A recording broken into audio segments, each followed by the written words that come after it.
5 times Clint stayed in the vents, and 1 time he didn't. By PolynomialPandemic. Read by My Lost and Found. Chapter 3. Non-stop. Summary. Tony challenges Clint to an obstacle course. Of sorts. In the vents. Trigger warning. High-tech traps. I still don't think you can do it. Clint tipped his head back so he could see Tony standing behind the couch. Do what? Make it through the air vents on this floor, even if I only spend an hour making traps. They had been having the conversation over lunch, on which of the two of them was more powerful in different situations, and Tony had claimed that even the damn spies couldn't make it across a floor if pitted against traps he designed, but quickly rescinding it with one glance at Natasha, to just Clint who couldn't make it. Clint had said he could. Tony had insisted he couldn't. And then Nat had stolen some of his sandwich, and the topic had been forgotten, until now. Steve sighed. How about we save your high-tech traps for actual enemies? Aw, come on, Steve, Tony whined. It'll be so much fun. Your idea of fun generally involves explosions. Clint spoke up again. Hey, explosions are awesome, and that actually does sound kind of fun. He rolled off the couch. Is an hour enough time for you to be fully prepared to get your ass kicked? Bring it on, bird brain. Tony laughed. Clint landed in the main vent line without a noise and glanced down at what he could see of his path through the vents. He was sure he'd win the challenge. Of course he was. But it was still a bad idea to underestimate their resident tech expert. Clint had seen many of their enemies make that mistake. He tapped his hearing aid/comm and whispered, Tasha, you there? Yeah. Okay, what have you got on your end? A slight pause and then, I can't see anything in the first room. I've got some motion sensors in the next room, then some sort of advanced field. Whatever it is, it's blocking my tech. The fourth has another sort of sensor, touch-based. If you avoid the floor, you'll be fine. Last room has more motion sensors. Thanks, Tasha. How'd you even sense his tech? I thought Stark technology was untraceable.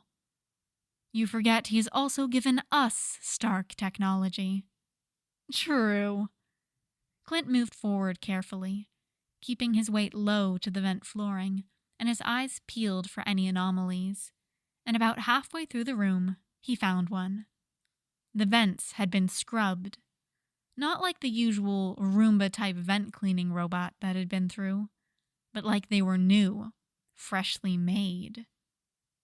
A new-looking metal plate in a regular vent would be too obvious. So, he cleaned the vents. Which plate? Logically, the floor? Clint assumed. If he had been fully focused on stealth, or not have lived here for months, he might not have noticed the difference. Well, he might have. Shield agent and all that. He steadied his balance and slowly pressed down on a floor plate. Nat said she didn't sense technology, so...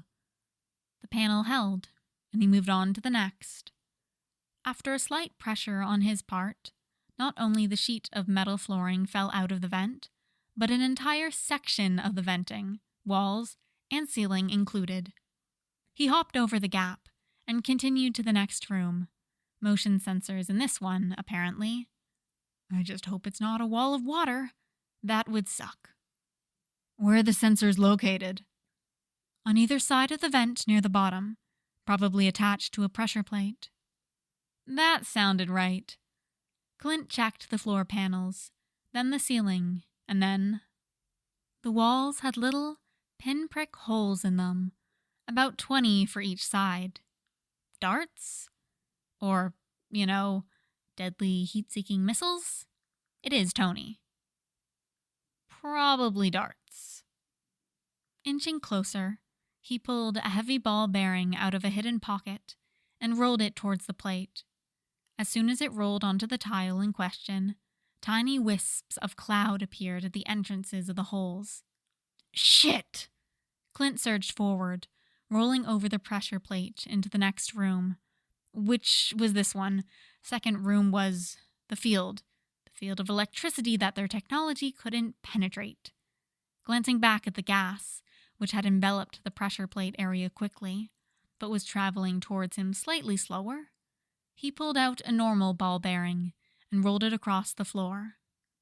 The floor of a completely normal vent.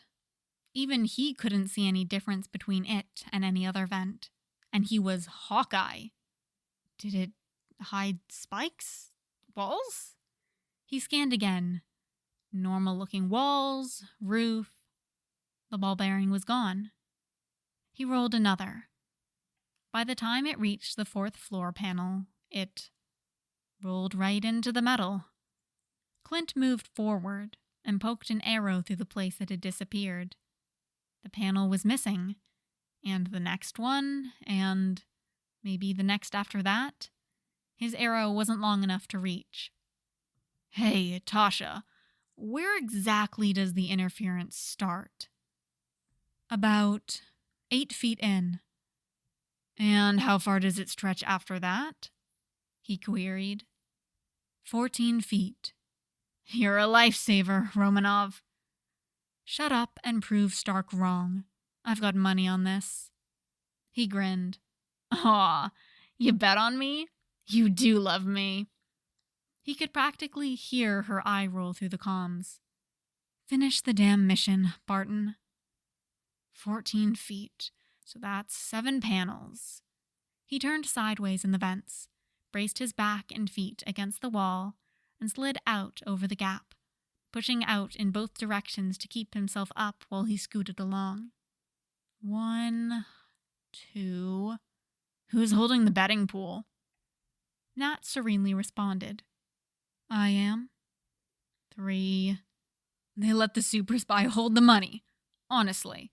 And we're not supposed to question Cap's leadership. 4... Are you implying I would cheat my own teammates out of their money? Nat asked. Given having you on the comms and scanning my route is technically not allowed, yes. 5... I don't see why you're worried. They don't have anything near worth my time. 6... And if I did want whatever money they had, there are easier methods of obtaining it. 7... Clint braced himself more steadily and then poked a foot down. The floor was solid. He slid the few inches onto the floor and continued to where the next room's wall bisected the outside of the vent. What was in room 4 again?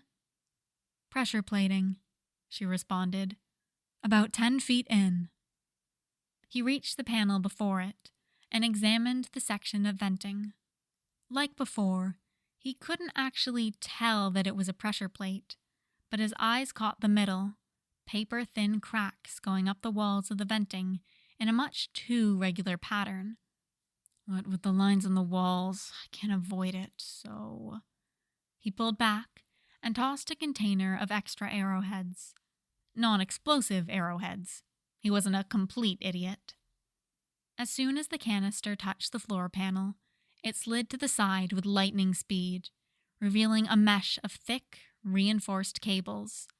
Thin wire shot out of the cracks, and the entire net, and container, dropped out of the vents, with a shower of red and gold confetti. Typical. He frowned and muttered, arrows. No.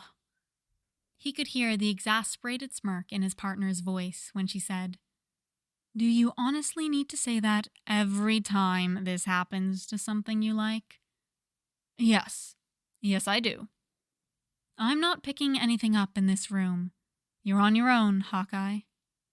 He scanned the metal tubing multiple times, but couldn't see anything. You sure? Haven't you learned not to question me? I thought that after Budapest. Hey! Clint protested. "You know, I always remember that mission very differently." "Of course you do." With only one room left, this trap was probably going to be the most difficult. Knowing Stark, it was probably going to be devilishly ingenious and downright lethal. He cautiously took a single step forward, and was completely coated in paint from head to toe. Shiny red paint, with flecks of gold glitter. "Motherfucker!"